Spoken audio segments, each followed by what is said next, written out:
গতদিন যেখানে থামেছিলাম আজকে ওখান থেকে বলতে চাই। আমরা আল কোরআন আল কারীমে আল্লাহ তাআলা হজ উমরা যারা করে তাদেরকে 4 ভাগে ভাগ করেছেন। স্মরণ আছে? 200 নম্বর আয়াত থেকে 207 নম্বর আয়াত আল কারীমা পর্যন্ত আল্লাহ তাআলা হজ আর উমরা যারা করে কয় ভাগ করেছেন? আমরা 2 ভাগের আলোচনা শুনেছিলাম। স্মরণ থাকার কথা, 200 নম্বর আয়াতে আল্লাহ প্রথম এক দলের কথা বলেছেন যারা কেবল দুনিয়া চায়, কেবল মাটির উপরের কথা বলে মাটির নিচের কথা স্মরণ করে না। খালি টাকা পয়সা, ছেলে মেয়ে, বাড়ি গাড়ি, সব চাকরি বাকরি, খালি মাটির উপরের কথা। কিন্তু মাটির উপরে কয় বছর থাকে? 50 বছর, 60 বছর, 70 বছর, 80 বছর, 100 বছর, এর বেশি।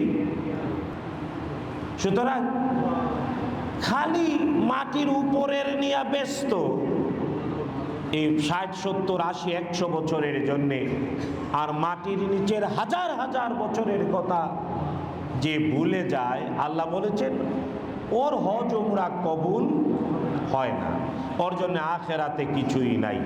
কিন্তু আল্লাহ তাআলা বলেন আরেক দল মানুষ আছে যারা দুনিয়ার কথা ভুলে না, আবার মাটির নিচের কথাও তাই বলে রব্বানা আতিনা ফিদ দুনিয়া হাসানা ওয়া ফিল আখিরাতি হাসানা ওয়া কিনা আযাবান নার। বলেন রব্বানা আতিনা ফিদ দুনিয়া হাসানা ওয়া ফিল আখিরাতি হাসানা ওয়া কিনা আযাবান নার।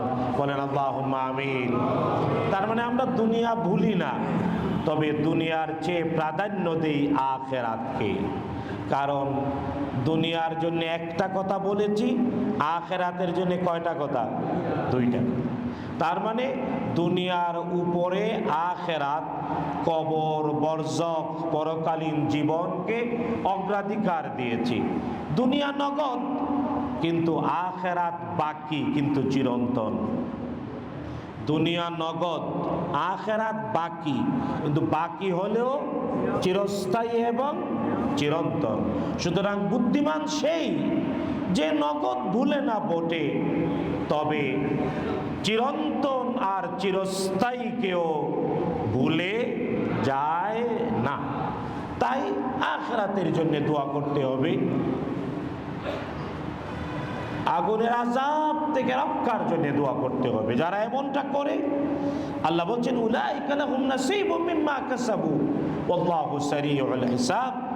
তারা যা করেছে আমল সব আল্লাহ দেবেন, আর প্রতিদান দ্রুতই দেবেন। এই জন্যে এইভাবে দোয়া যে করে তার দুনিয়ার জীবনটাও ভালো হয়, মৃত্যুর পরের কবর, মিজান, ফুলসিরাত, হাসর সব তার ভালো হয়। আল্লাহ আমাদের দুনিয়া, মৃত্যু, কবর, বরজখ, মিজান, ফুলসিরাত, হাসর সব কিছু হাসানায় ভরপুর করে দিন। বলেন আমিন। জোরে বলেন আমিন। বন্ধুগণ, এবার আল্লাহ তাআলা এই 2 প্রকার বলার পরে হজের আনুষ্ঠানিকতার সমাপ্তির কথা বলেছেন।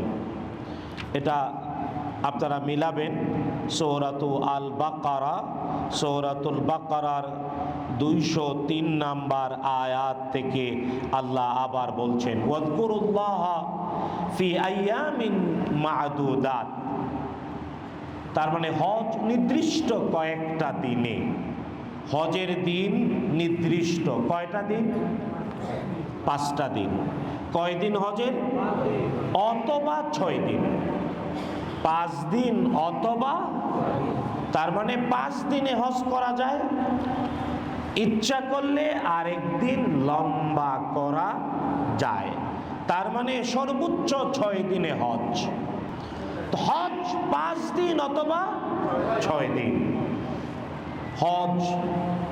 হজের আনুষ্ঠানিকতা শুরু হয় 8ই জিলহজ, 9ই জিলহজ আরাফাতের দিবস, 10ই জিলহজ, 11ই জিলহজ, 12ই জিলহজ। যদি কেউ আল্লাহ বলছেন ফাযকুরুল্লাহ ফি আইয়ামিন মা'দুদাত ওয়াযকুরুল্লাহ ফি আইয়ামিন মা'দুদাত, এই নির্দিষ্ট দিনগুলোতে হজ করো।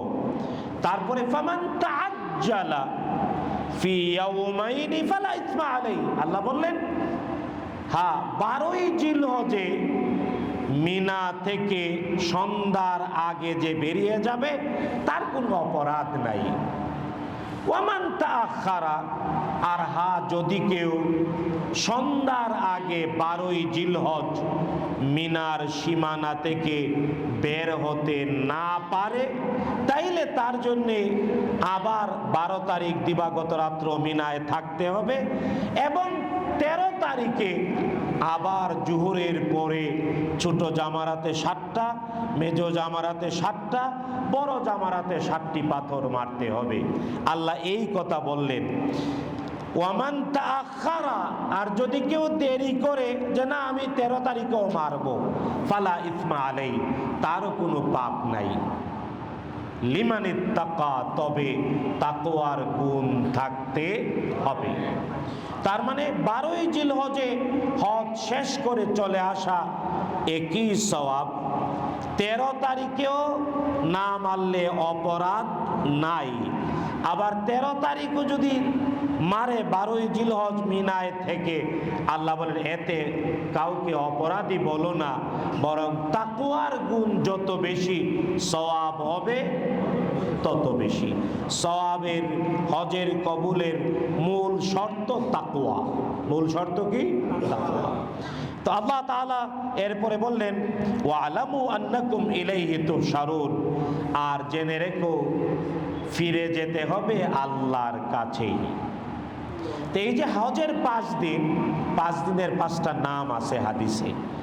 1 নাম্বার 8 তারিখের নাম ইয়াউমুত তারওয়িয়াহ। ইয়াউমুত তারওয়িয়াহ, বলেন ইয়াউমুত তারওয়িয়াহ। 8ই জিলহজ মক্কা থেকে হজের এহরাম বেঁধে মিনায় গিয়ে অগ্রিম প্রস্তুতি নিতে হয় 9 তারিখের। অগ্রিম প্রস্তুতি গ্রহণের দিন, আরবিতে হাদিসের ভাষায় ইয়াউমুত তারওয়িয়াহ 8ই জিলহজ। 9ই জিলহজ এর নাম ইয়াউমু আরাফাত, আরাফাতের দিবস। 9ই জিলহজ কি দিবস? আরাফাতের দিবস।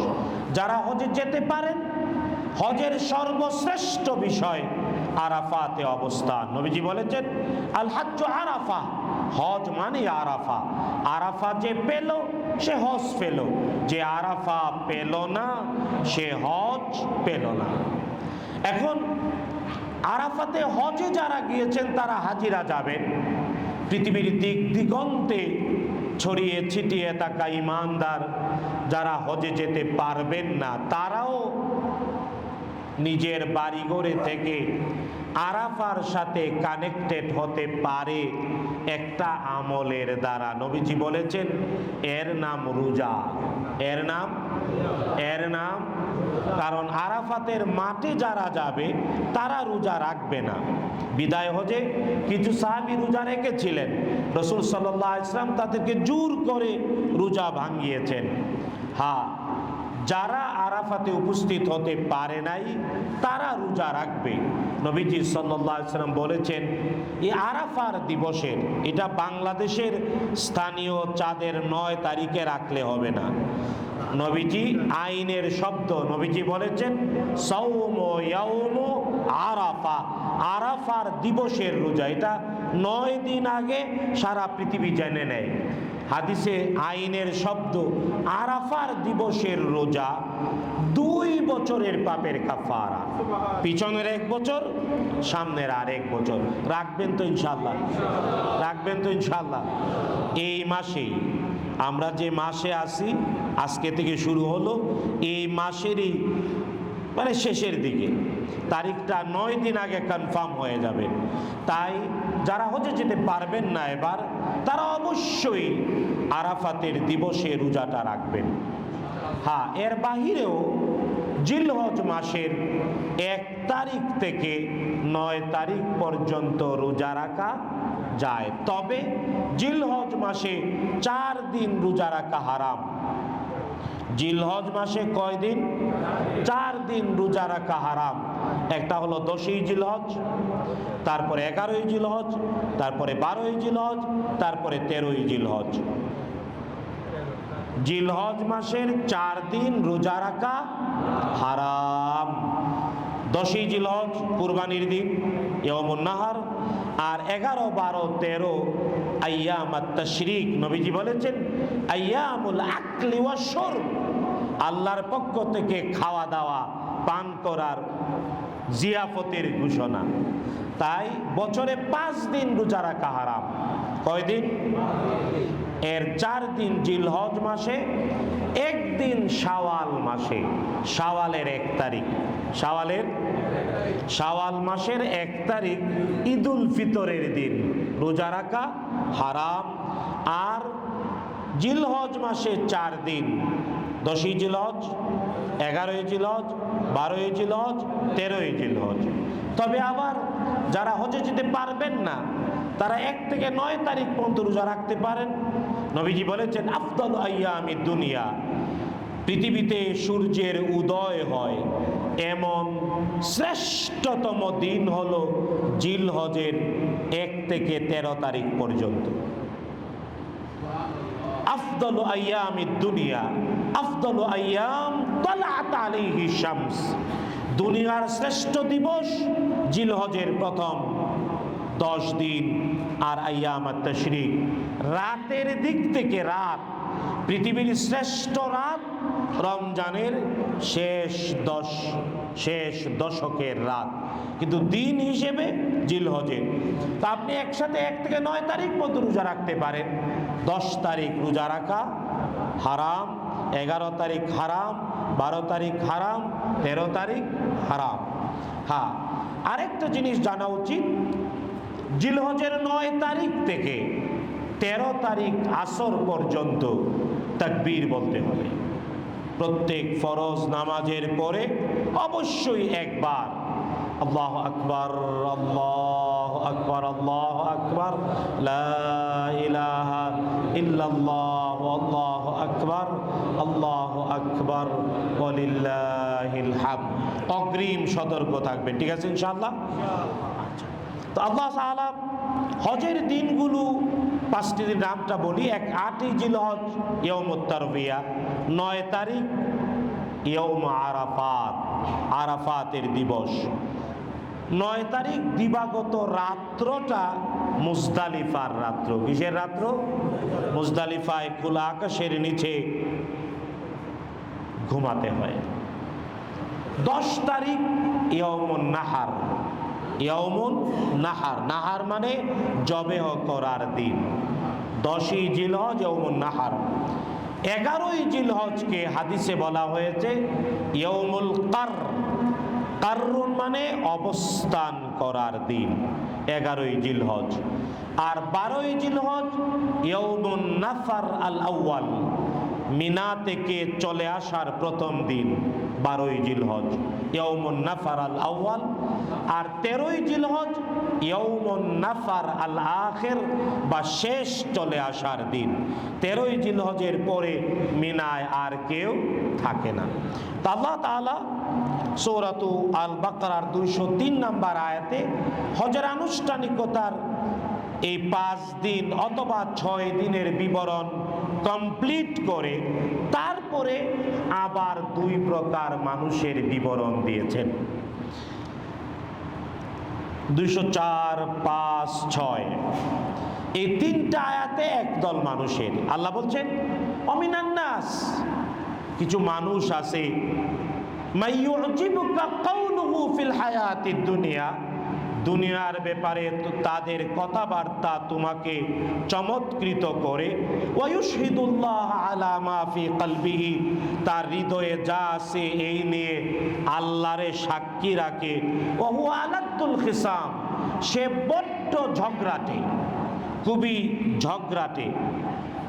কথা বলে আল্লাহরে সাক্ষী রেখে, মজার কথা, ভিতরে আছে জিলাপির পেস। আল্লাহ বলেন ওয়াইদা তাওয়াল্লা, সে হজ উমরা করে। ওয়াইদা তাওয়াল্লা এর 2টা অর্থ। একটা অর্থ যখন হজ উমরা থেকে ফিরে আসে, আরেকটা অর্থ যখন নির্বাহী হয়, ক্ষমতা হাতে পায়।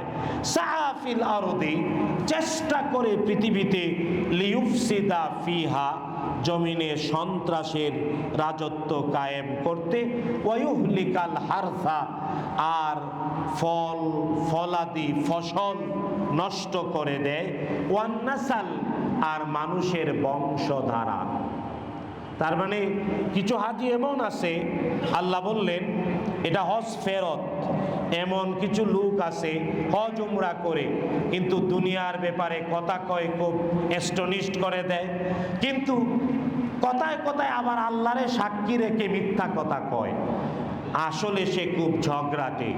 যখন হজ থেকে ফিরে আসে অথবা নির্বাহী প্রধান হয়, তখন জমিনে ত্রাসের রাজত্ব, সন্ত্রাস কায়েম করে। যদিও বাংলাদেশে অতীতে হয়েছে রাষ্ট্রীয় বাস্তবতায় সন্ত্রাস, ধর্মের নামে সন্ত্রাস করায়া করায়া ক্ষমতা পাকাপুক্ত করা হয়েছে। এটা বাংলাদেশে অতীতে সাধারণ একেবারে গ্রামের সাধারণ মানুষকে এনে কোথায় জাহাজ বাড়ি সন্ত্রাস দমনের নামে সাধারণ মানুষকে গুলি করে মেরেছে। এগুলা বাংলাদেশে হয়েছে না হয় নাই? আর এগুলা ইউরোপের বা পশ্চিমা দেশগুলো দেখানো হয়েছে ধর্মীয় সন্ত্রাস বেড়ে গেছে, আমরাই দরকার। কিন্তু দরকার এমন হয়েছে শেষ পর্যন্ত রান্না ভাত খায়া যাওয়া ভাগ্য। এই ইতিহাস যাতে কেউ না ভুলে।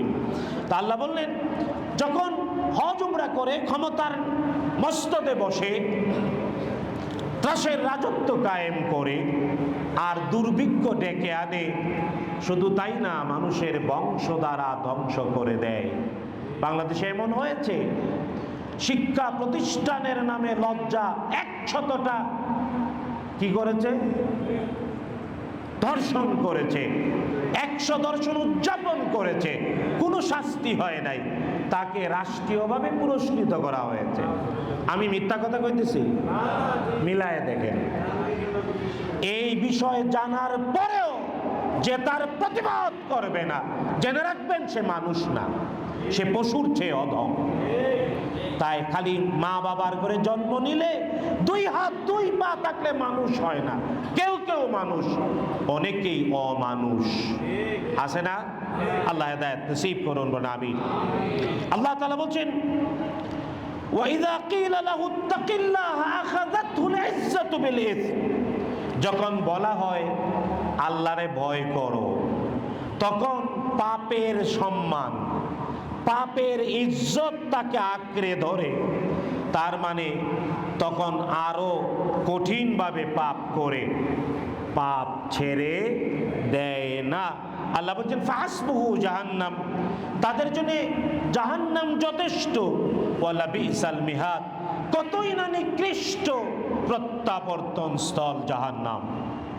সুতরাং হজ আর উমরা করে এসেও কিছু মানুষের এই চরিত্র আছে না নাই? আঙ্গুল দিয়ে মিলান, কোরআন বলেছে, ঠিকানা দিছি, আমি খালি অনুবাদ করে দিছি, অনুবাদটা পড়ে দেখবেন। চতুর্থ আল্লাহ বলছেন আরেক প্রকার মানুষ আছে, মাইয়াশরি নাফসাহু ইবতিগা মারাদাতিল্লাহ, কিছু মানুষ এমন আছে দুনিয়ার সব কিছু দিয়ে দেয়, খালি চায় কাকে? আল্লাহ তাআলা এই আয়াত নাজিল করেছেন একজন সাহাবীর জীবনের বাস্তবতায়। তার নাম সুহাইব রুমি, সুহাইব রুমি রাদিয়াল্লাহু তাআলা আনহু। রাসূল সাল্লাল্লাহু আলাইহি ওয়াসাল্লাম যখন মক্কা থেকে হিজরত করে চলে গেলেন, সাহাবায়ে কেরামও গেলেন, তিনি দেরিতে হিজরত করতে সিদ্ধান্ত নিলেন। যখন মক্কা থেকে হিজরত শুরু করলেন, শত্রুরা ঘিরে ধরল। তিনি খুব শক্ত তীরন্দাজ ছিলেন, সাথে তীর এবং তীর নিক্ষেপের যন্ত্র। তিনি বলেন দেখো আমার কাছে যে কয়টা তীর আছে, যতক্ষণ আমার তীর আছে একটাও মিস যাবে না। সিদ্ধান্ত নাও কি করবা? ওরা কয় না আমরা আসি তোমার জন্য। তো শেষে তিনি বললেন, দেখ, মক্কায় আমার বাপ দাদার পৈতৃক ভিটা আছে, আমার এই সম্পদ আছে, উট আছে, ছাগল আছে, তোরা অযথা আমার পিছনে দৌড়াইয়া দরকার নাই, মক্কার আমার সম্পদ নিয়ে যা, ঠিকানা বলে দিলাম, যা, আমারও তীর মারার দরকার নাই, তোরাও কুকুর হাড্ডি নিয়ে ঠিক থাক। বুঝছেন তো? এটা খাস বাংলার কথা। সুহাইব রুমি রাদিয়াল্লাহু তাআলা আনহু মক্কায় তার পৈতৃক অর্জিত স্থাবর অস্থাবর সম্পত্তির ঠিকানা বলে দিলেন, ওরা বগল দাবা করে চলে গেল। আর তিনি মদিনায় পৌঁছালেন।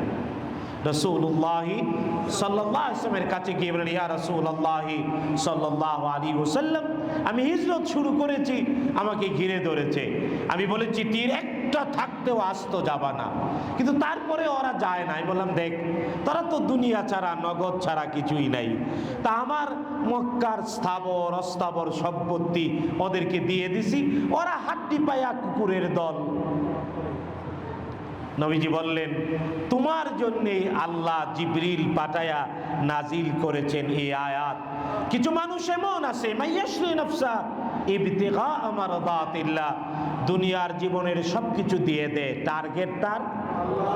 টার্গেট তার দিয়ে দিছে দুনিয়ার সম্পদ।